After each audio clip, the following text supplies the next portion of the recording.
Hello everyone, welcome to Chibi and Chill, the anime podcast. I'm your host Ryan. If you're new here, hello, welcome. If you're returning, hi, thank you for returning. Thank you so much for listening to this episode.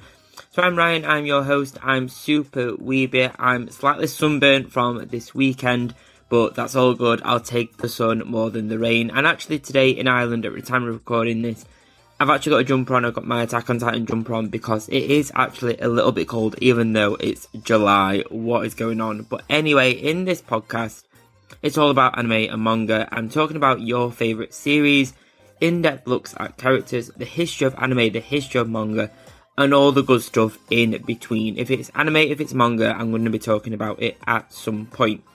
In last week's episode, it was all about two of the best arcs in One Piece, one of my, probably my favourite anime of all time. And we talk about Water 7 and Enies Lobby. We talk about the trivia, the foreshadowing, and why they're two of the biggest and most important arcs for One Piece.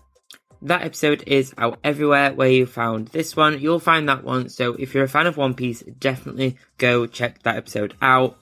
And as always, please remember to leave a rating and a review if you do listen to it. And one last thing before we get into today's episode. If you're listening on Apple Podcasts, be sure to check out the Apple exclusive weekly anime and manga news podcast series I do as well. It's called Chibi Piece Exclusive and it's exclusive to Apple Podcasts. New episodes released every Sunday and I discuss the top 5 news stories for anime and manga for the past week, the past 7 days, and some mini highlights and also a weekly anime recommendation for you to check out. You'll find this description where you found these episodes on Apple Podcasts. It's in the same library, so be sure to check that out and check out the 7-day free trial you can get when you first sign up as well. So without further ado, let's dive into Jujutsu Kaisen, some facts and a little bit of background about the series.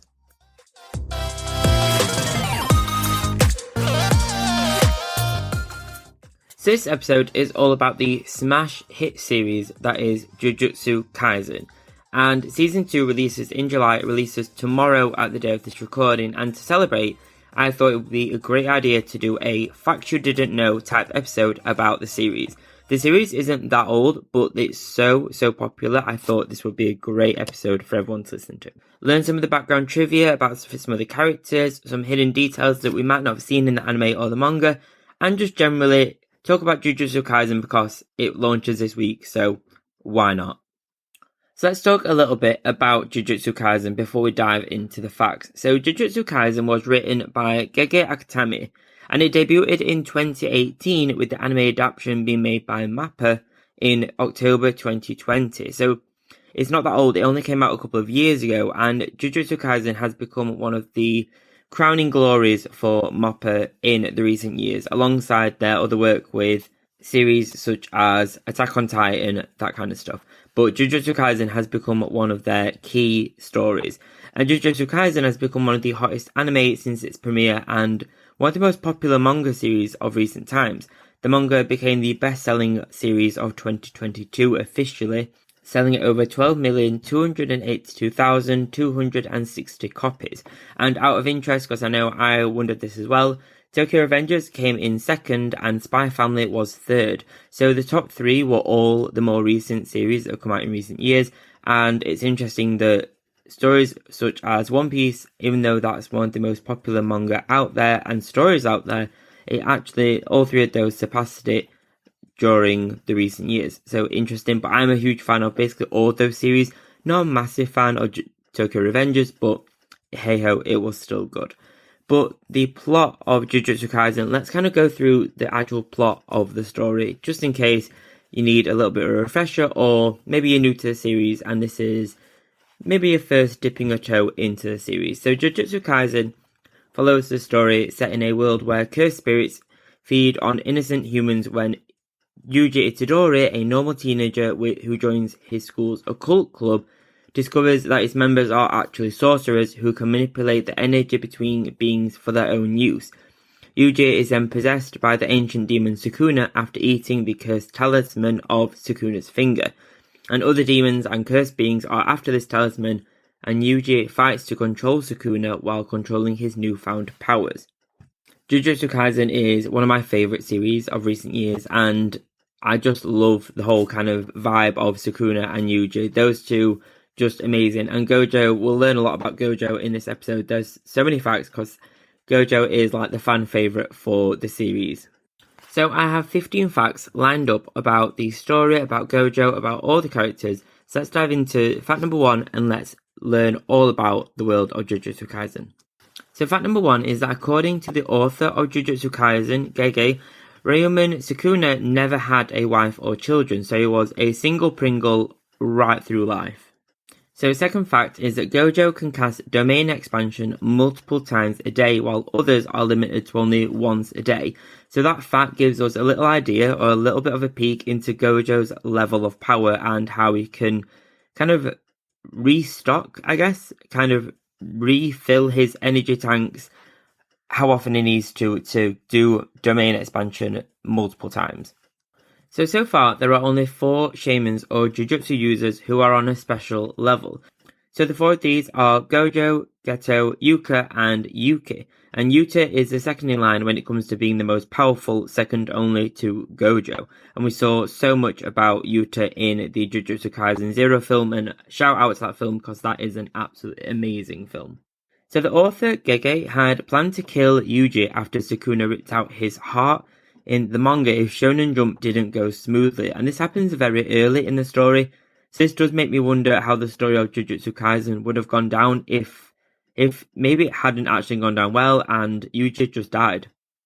So another Gojo fact for Gojo fans out there, he could never perform Curse Technique Reversal Red, or not until he was able to truly create positive energy, and this is something that I think we could potentially see in the anime season 2, with the season being all about Gojo and Geto during their teenage run at Jujutsu High. So we'll see a lot about learning about their own powers, I think, during this series. Heads up, the next couple of facts are all about Gojo, so if you're a massive Gojo fan, then you'll be happy with all these. So Gojo is a huge fan of Gundam. He has a collection of these models too, so this means that the Mobile Suit Gundam does actually exist in the Jujutsu Kaisen universe. So this does make me wonder what other anime is in the Jujutsu Kaisen universe. And along the same lines of that, what anime is available in other anime series. So it does make me wonder how far does that rabbit hole go? So Gojo is a weeb just like us, so that's just another reason to love Gojo. Ever since Gojo was born, cursed spirits and cursed users hid in the shadows due to Gojo possessing both these 6 eyes and limitless curse technique. So there's so much power that people will just hide in. I mean, if it's scary, it's scary. And following on from that one, Gojo's 6 eyes, also known as Rikugan, reduces Gojo's cursed energy consumption, allowing him to never run out of cursed energy. So I guess that is a little bit of that restock that we mentioned earlier, allowing him to do domain expansion so much. So sounds like there's powers that actually allow him to restock really efficiently. Whereas other users would kind of struggle to regain their energy so quickly. Following on from the kind of rabbit hole of anime and animation existing in the Jujutsu Kaisen universe, Mihito likes Perry the Platypus from the animated series Phineas and Ferb, the Disney series. So which again means that the Disney franchise exists in the Jujutsu Kaisen universe. And also, I have to say, what a shout out. Phineas and Ferb was so good. And Perry the Platypus is iconic. That was such a good show. I loved that on Disney Plus. Oh no, it wasn't on Disney Plus. It might be on Disney Plus now, but I loved it when I was a kid. I just watched it on the normal TV before streaming was a thing. But anyway, very cool. I guess they're both big kids at heart. So a few facts about the Jujutsu Kaisen Zero movie. So Yuta from the movie was originally meant to be the main character for the series. When the 4 chapters for the story were done for Jujutsu Kaisen Zero, before it was actually known as that, Gege had no plans for getting the story serialized in Weekly Shonen Jump, but the story was so well received that he decided to continue the story, and this was then turned into a graphic novel format for the magazine as a prelude to the Jujutsu Kaisen story, and eventually we saw that as the movie.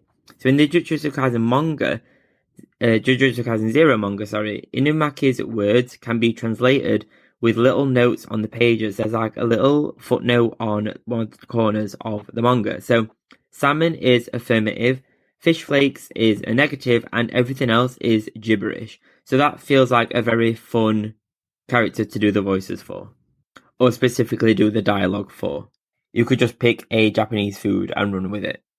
So the author, Gege, has an idea of what the final chapter's content will be, and there's several of the events that will happen in the run-up to these kind of final chapters of Jujutsu Kaisen. But he said he isn't sure of how things will connect just yet. And this fact really reminds me of how Oda from One Piece says that he has rough ideas and notes of how the story should be told, but kind of knows the end goal, but not too detailed with the middle meaty bits. And it's kind of more free-flowing process instead of it being super, super strict, but knows he's just good at storytelling, I guess. And maybe this is the key to creating a hit series like One Piece or Jujutsu Kaisen.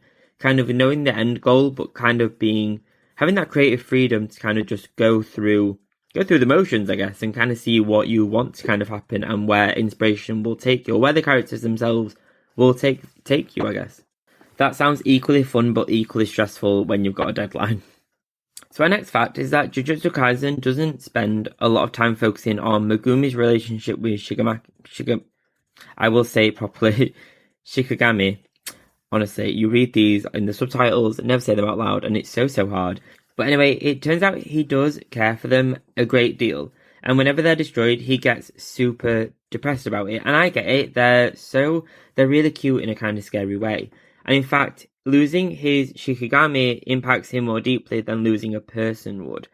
And he apparently has lost friends in the line of duty as a Jujutsu Kaisen sorcerer, or Jujutsu sorcerer more specifically. And I think that's super interesting. That shows it shows Megumi as more of a pet lover, and I totally can vibe with that. I'm super interested in characters that have that relationship with animals. I am a massive animal person. I love pets, love animals. So I would be super upset when the Shikigami are destroyed as well. I do not see why that would not be a thing for Megumi. I think that fact alone makes me like Megumi even more. One of the most shocking kind of moments, or viscerally shocking moments in Jujutsu Kaisen is the fact that Itadori swallows Sukuna's finger, and it's just it goes down whole, and there's that weird swallowing sound that happens. And while Itadori makes it pretty clear that he finds the finger disgusting, we don't actually get to know what it tastes like. But in a fan book Q&A, he says that it tastes like soap. So, still gross, but not quite. I expected it to taste like rotten flesh, or some kind of sour, bitter kind of taste that's kind of crunchy. Kind of gross, I know, but apparently it tastes like soap. My other question follow-up to that is, what kind of soap? So the last fact, is all about Gojo being a weeb again. So while he was in high school, Gojo was a big fan of Digimon. Absolute shout out for that series. That series was one of my favourite series as a kid, and oh my god, it's so good. And he still seems to be into it now, apparently, since he references it so casually and frequently in the manga. Incidentally, Gojo's sub and dub voice actors have played Digimon characters. Tang played Kyotaru, Imura in Digimon Adventure Last Evolution, Kizuna, while Nakamura played Charizmon on Digimon Universe, and Ryuji Mishima, I'm so sorry if I'm butchering these names, in Digimon Story Cyber Sleuth Hacker's Memory. So it's very cool, and that must have been a coincidence, surely. But I love that their characters have played Digimon, and Gojo is said to be a Digimon fan in the manga. I wonder how closely those two are related. How did that come about, or is it pure coincidence? So those are all of the 15 facts for this episode, but I think all of those kind of show the different kind of small intricacies of Jujutsu Kaisen, and some of them aren't massive. There aren't big revelations in there, but I think there's so much about kind of, especially Gojo, there's a lot about Gojo, but we learn a lot about their power, how their kind of personalities are, with Megumi and the Shikigami, or Gojo being a massive weeb in Digimon and Gundam. There's so much around the different characters. I think it's so cool to do these kind of episodes, to kind of learn about our favourite series, our favourite characters a little bit more, and learn about the author's process, like with it being a little bit more free-flowing, that kind of thing, and how Jujutsu Kaisen actually wasn't actually going to be a thing at all, and it's just Jujutsu Kaisen Zero, whatever it was called in the beginning, actually became so popular with Yuta and his story that there needed to be a follow-up to it, there needed to be a carry-on. And I think it's not one of the most intricate animes out there, but I think it's one of the coolest stories and coolest animes out there, and one that has become super popular, with there being Jujutsu Kaisen cafes in Japan, a Jujutsu Kaisen theme ride in Universal Japan, and not to mention all of the Funko Pops that are out there for the series alongside other merch. I have a shelf, or nearly an entire shelf, full of Jujutsu Kaisen Funko Pops, and I need to make sure I continue that collection. And there's a second wave launching super soon. Some of them may be out already, potentially, but I need to get my hands on more of them. I absolutely love them. I'm a massive fan of Funko Pops. If you've listened to the series before, you'll have heard me mention Funko Pops so much. So much. I love them, and I don't know why I love them so much, but they are chibi. And I think if I do a podcast called Chibi and Chill, I think it's rude of me not to collect something that's chibi in stature. But I hope you've enjoyed kind of learning with me about the different kind of facets and details around Jujutsu Kaisen. At the time of this recording, the season 2 begins tomorrow on Thursday, 6th of July.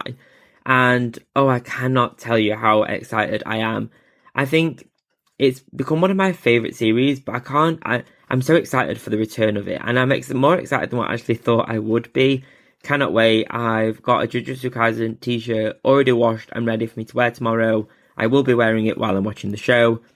Cannot wait to watch season 2. I'm so excited to learn more about Geto and Gojo's kind of high school experience and the whole Shibuya incident and much, much more. I forgot what the actual first arc is called, but I cannot wait. Either way, I'm happy, I'm excited, and I hope you've enjoyed this episode as well. If you have, please do leave a rating and a review. It really does support the show. If you're a weeb, please do find me over on Instagram, find me on TikTok, Instagram, Twitter, Facebook, search Chibi Weeb Anime, and you'll find me over there. On there, you'll find all unboxings and that kind of stuff as well.